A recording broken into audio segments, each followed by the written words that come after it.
Hello mga ka-friendship! Ayan, kumusta kayong lahat? So dahil nga bagong sahod tayo, ay magluluto ako ng something special. So ayan, ipapakita ko sa inyo kung ano yung niluluto ko. Ayan mga ka-friendship, ang niluluto ko nga pala ay noodles. Ayan. Tapos nilagyan ko na rin siya ng repolyo para masustansya ang ating pagkain. So, ayan, mga ka-OFW, kumusta kayong lahat? Naway, nasa mabuti kayong kalagayan. At eto nga pala mga ka-friendship, meron na rin akong nilaga na itlog. 2 piraso yan mga ka-friendship. So, dahil nga wala yung aking mga alaga, doon sila kakain sa kanilang lola. Tapos, si madam naman ay pumasok sa trabaho.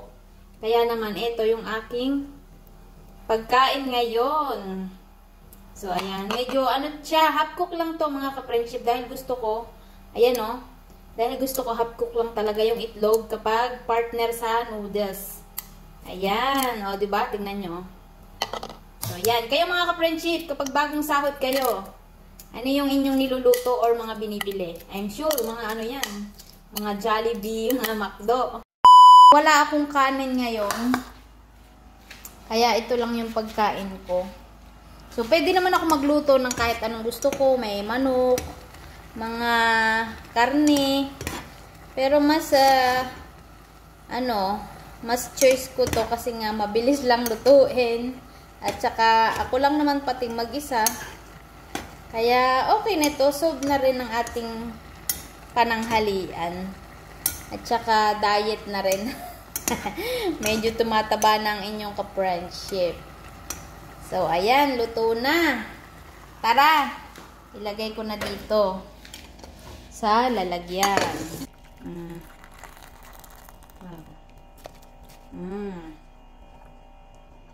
Yan, mainit-init na sabaw.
Thank you for watching. Please like and share and don't forget to follow. I love you all. God bless.